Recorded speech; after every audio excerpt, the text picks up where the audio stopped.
Hey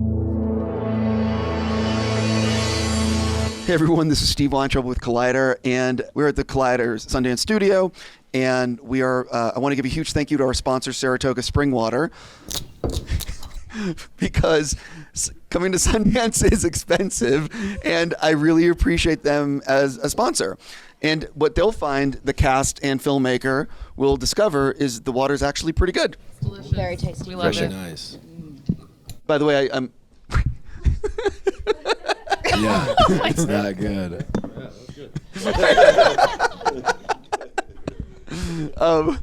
I really, honestly, I appreciate you indulging me. To bring the crew out and cover independent movies, you can't do it alone, and one of the reasons I get to talk to you guys is, anyway, you get where I was going. So, I guess I want to start with the first question I want to do for the actors. Before we get into the movie, this is a separate thing. If someone has actually never seen anything you've done before, what do you want them watching first and why? That's a tough one, man. That is so interesting. There was a little show I did called Happen Leonard, and it was like an independent television show, and Michael K. Williams was in it, and Christina Hendricks, and I was coming out of a really intense thing, a divorce, and I felt like we were talking, I had nothing to lose, and so everything just exploded out of me, and that's what I'm always trying to shoot for, and so yeah, I'd ask people to see that one, I guess. Maybe this one. I like the character. Shit. And it's a great movie. Shit. I would. No, that was an option. I would, actually. Yeah. It takes. Sorry, I'm losing my voice. It takes me a little minute to digest. Like, I still don't know. Every time, like, we just watch this movie, and it's hard to, like, whenever your face shows up on camera, it looks like a weird, like, mirror memory of some weird, well-shot, like, version of your memory. So I can't really, don't feel subjective, but I feel like in a year or two, I'm going to think Starling Girl. And I just love this story, and the experience was truly one of the best, most fruitful artistic experiences of my life. I second that. I would say Starling Girl. Yeah. Like Jimmy, I didn't know that was an option. But now I guess I have to say Starling Girl. But it was one of the best. But I want to say Starling Girl. Okay. It was one of the best experiences I've ever had on a set, and felt very fruitful, as Lewis said. What about my divorce role, guys, though? Wasn't that was pretty cool, huh? Anyway, moving on. Right. I really want to start with a sincere congratulations on the film. I thought you guys did such a great job, and you did such a great job with the material. And I am curious, I read that you were, actually, before we get started, most people here watching the interview will not have seen the movie yet. So do you mind actually talking about what the film is about? Yeah.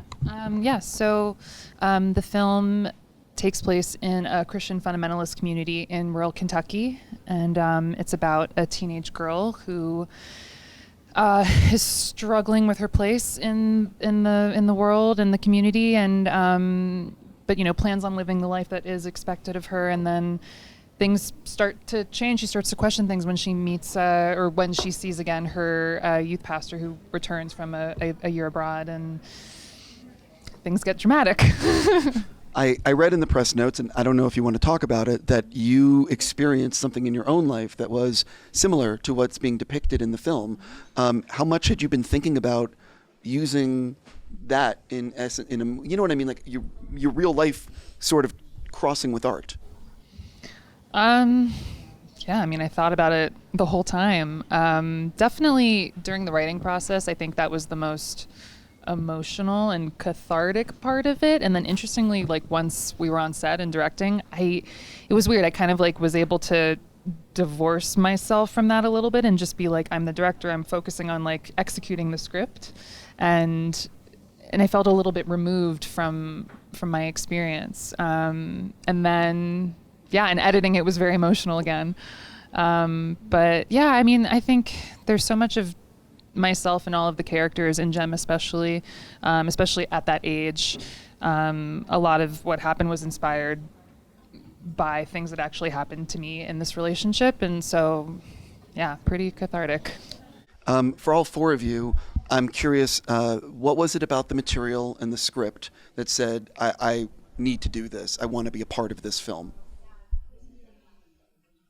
Well, it's a really well written script, really well written. One of my favorite scripts I'd read in a long time. And then at the time, it was just like Eliza and Lewis that were attached, and I just wanted to work with them really. And and then I saw Laurel short, and that was really great. I was just really wanting to work with like really just people that I really liked, and yeah. Oh, I'm looking for more answers. The same, yeah. No, I just it was the script. The script blew me away, and also when I read that and then saw what she can do on film with her. I think I saw 2 shorts, and I was just stunned. I was like, I need to work with this person. I can't believe I'll get to be in her first feature. Yeah. Yeah, I think I different from you guys. For me, it was the script. No, it really kind of sunk in for me when I met with Laurel, and I got the sense of how she worked and what her vision for the project was, and kind of knowing what kind of this is sort of like a tonal gymnastics. So it's quite an undertaking. And after I met her, it was very clear that I didn't want to miss the boat. Yeah, I worked before doing Starling Girl. I worked on a film that was being produced by Cara Durrett, who was a producer on Starling Girl, and she presented the script to me. And Cara is an incredible producer, and anything that she would recommend, I would do. And then I met Laurel and was like, oh, obviously, I have to do this. And the script. Yeah. If I can do a follow-up for you, this is a really, you deliver such a great performance, and it's a challenging role. When you were reading the script, when you finally realized, or when you got attached and found out you're going to do the role, were you like, oh, wow, this is really going to challenge me as an actor, and I really, you know what I mean? Yeah, for sure. I've done coming-of-age films before, but I think what made this one particularly scary or challenging for me was the sexual nature of it, because it's not just they're very troubling. Like the sexual nature of it is quite troubling. It's not just about falling in love. It's not like a simple coming of age story. So I don't want to give anything away. So it felt conflicted and morally complex, and that's what I found quite frightening about it, which made me want to do it. I definitely. This is not. When you read the script, I'm sure the same. That it's a role that is challenging and requires. I'm just curious, when you're getting ready for a role like this, and you're playing the person in this side of a relationship, how do you prep for that? And when you were thinking about being on set, you know what I mean? Like in terms of getting ready for this role, and if you could talk a little bit about that. Yeah. I really just tried to immerse myself in the world and immerse myself in all the material that Laurel was feeding me, which was incredibly helpful. I drew from experiences with some of my family friends who are pretty Christian out in Montana, and the parts that I like about Owen is what I was drawing from them. And then, we had a week of rehearsal beforehand that Laurel really protected in the schedule. And that was, I think, for me, one of the most, I was really terrified. But after that week of rehearsal, I felt like maybe it was a hill we could climb, or I could at least.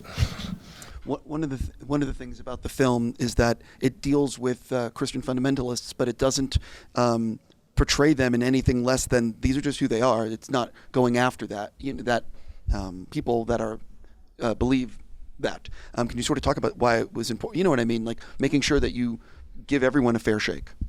Totally. Yeah. I mean, that was something that, was important from the very beginning. I didn't want to tell a story that was like condemning or mocking these communities. It was really about trying to get into these characters' headspaces and help.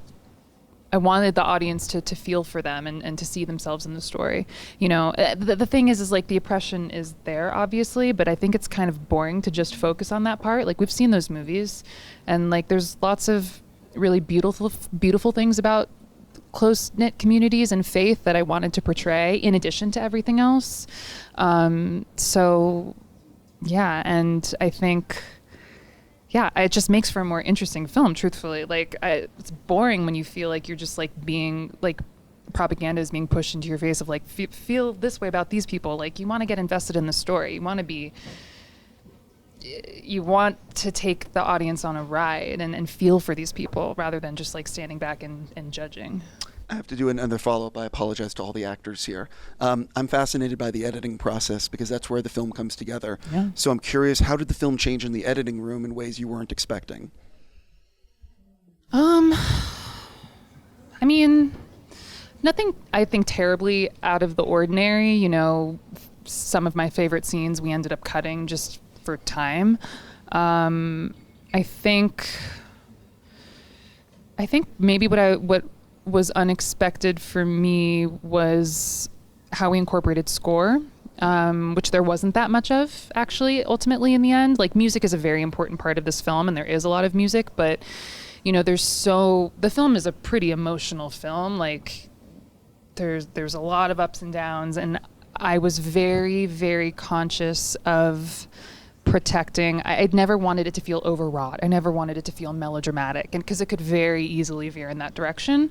And just so I noticed when we were editing, like certain times where I thought that we were going to have musical cues, I was like, I don't need it, man. Like, it's going to feel really manipulative and overwrought with that. Like, I just want to be with these actors and experience the tension and the silence. And I'm so glad. And, a big part of this film, what we're trying to do is we want the audience to be with Jem the entire time. We're in her perspective the entire time. And I didn't want to like put too much onto her experience, like through music or editing. Like, I wanted the audience to experience it without manipulation as much as possible, if that makes sense, and lead them to make their own decisions about what's going on, or feelings about it, rather.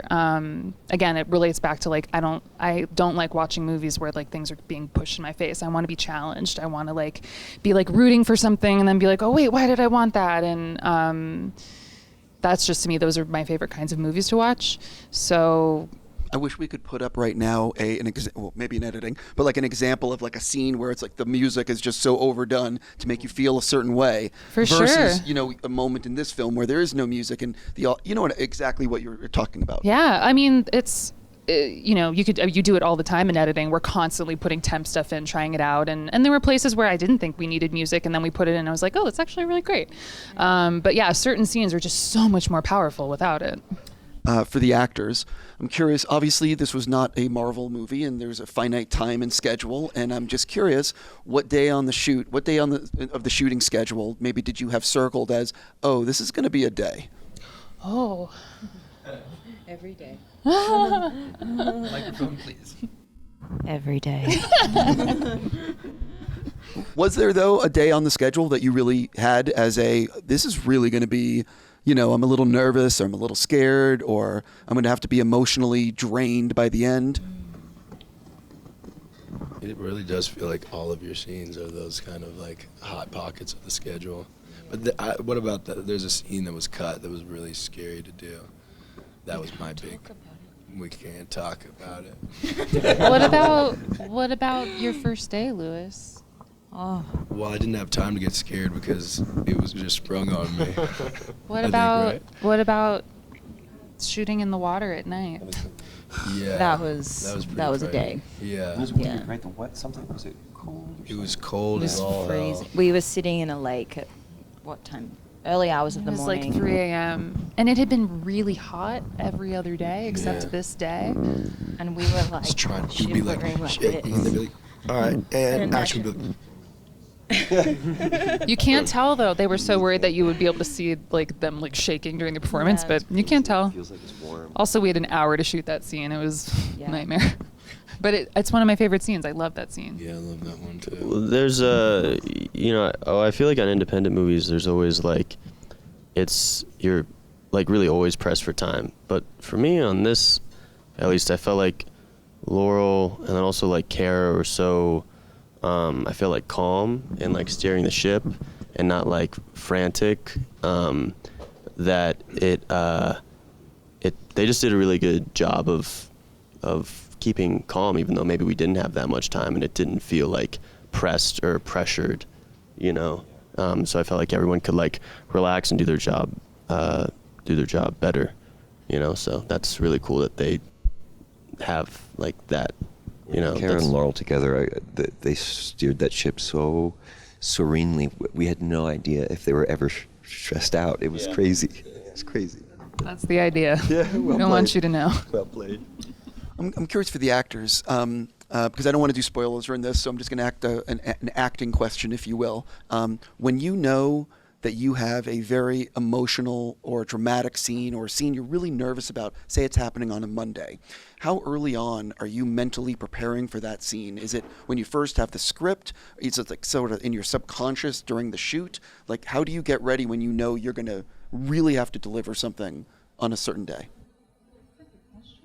We don't really have the luxury of like having a process that will be tended to by each production. So for me, it varies differently. Ideally, it would start from the beginning and then you have time to slowly unpack it.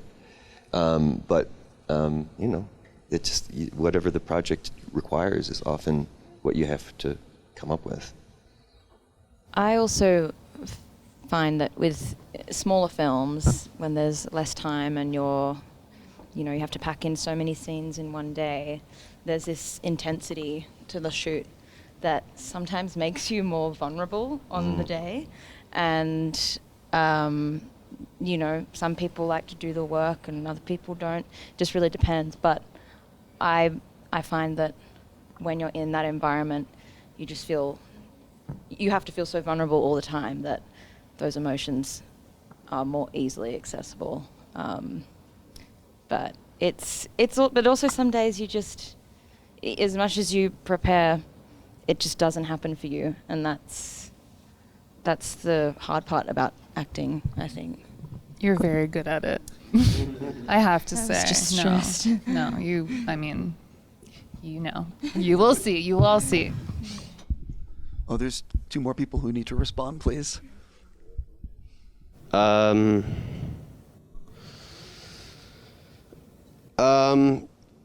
Yeah, well, I feel like for me, I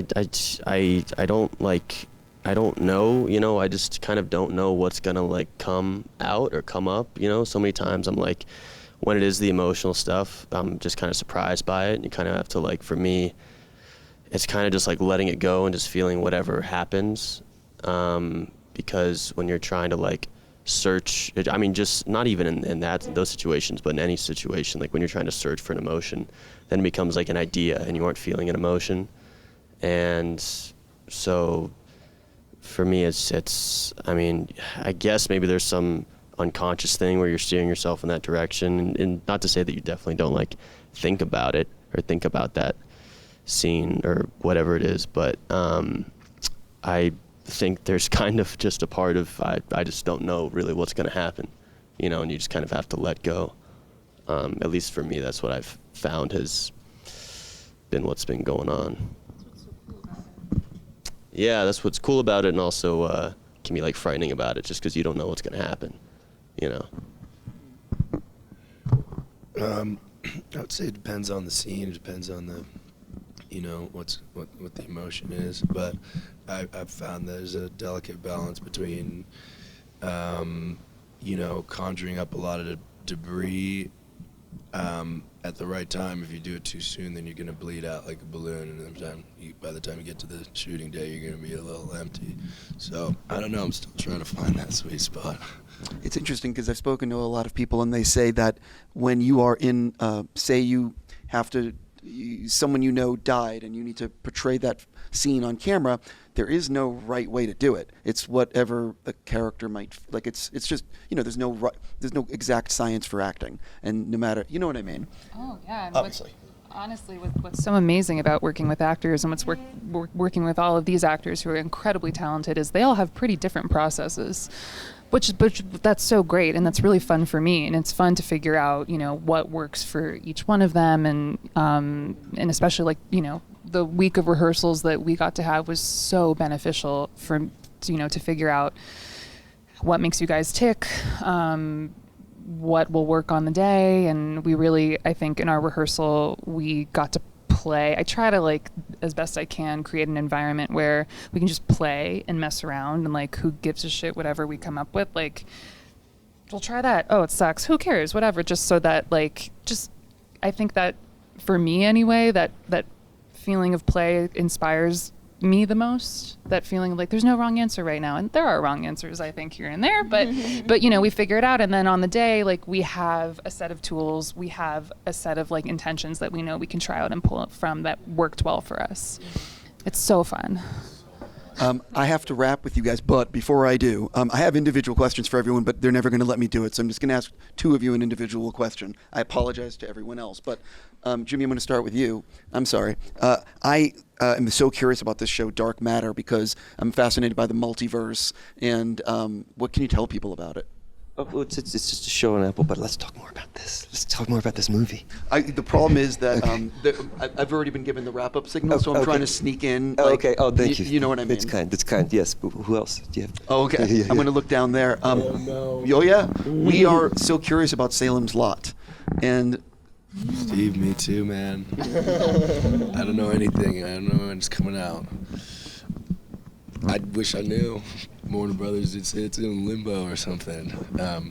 But I'm excited. Hopefully people like it. But this is definitely going to come out before that does. So people should see this. Listen, my job as a reporter is to ask about some other things once in a while. Absolutely. I'm sure you understand. I appreciate it. Yeah, this yeah. you know. But listen, I really mean it when I say congratulations on being part of Sundance with this film, and I'm so thankful you guys came in, and I'm happy to help you promote it. Thank you so Steve. much. Thank you. These are great questions, man.